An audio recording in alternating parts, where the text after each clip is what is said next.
Hello Excel champions, it's William aka Dr. Excel. Today I'm going to show you how to change rows into columns and columns into rows.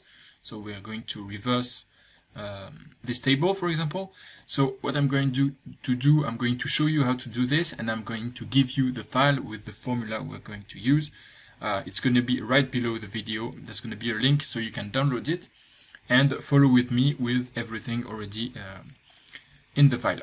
So how to change rows into columns. The first way, which is manual, so we're going to select the table, copy whatever table you want, and we're going to do right click, paste special, and what we're going to use transpose, which is actually the option which will put, for example, this row, name, reference, price, into a column, name, reference, and price, like this, and it will put everything transposed. Actually, that's the name of the function. So that's the first way we can do this. The problem is that the data is not linked.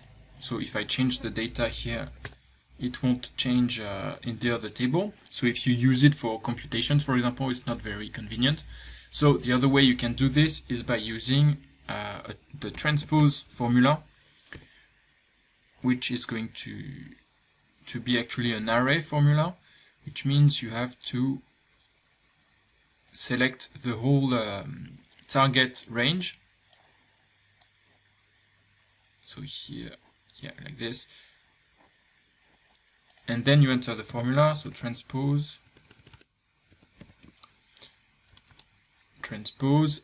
of this array.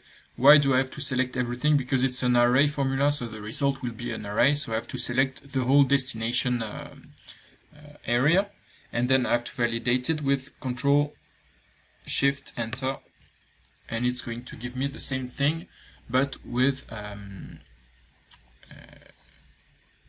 but transposed. So if you want to avoid error, I selected a larger area. That's usually a good practice if you don't know the size of your original table. For example, here I could add another row. It would work as well. But otherwise, if you want to avoid errors, either you compute the exact size of the destination range, or you're gonna make a formula after when you do a lookup in this area to do something special when you have errors. So that's the second function, transpose, and the cool thing about this is that if you change the data, it's the changes are going to be replicated in the destination cell. So this is something that you can do you can base all your computations on this. And of course, I didn't mention this, but you can as well, here we transformed a row into columns, but you can as well reverse the change with the same method. So here I can change back this column into a row again with the same method. I'm going to do a copy paste special transpose. When I transpose it back, it gives me the original data. And here same thing. If I take I need four rows and 3 columns. If I do transpose, if I transpose again this table, so I have to make sure that I validate with Control Shift Enter, and then when it's validated correctly, you see the kind of brackets here on both sides of the formula, which means that it's understood as an array formula, and then I have my original data back.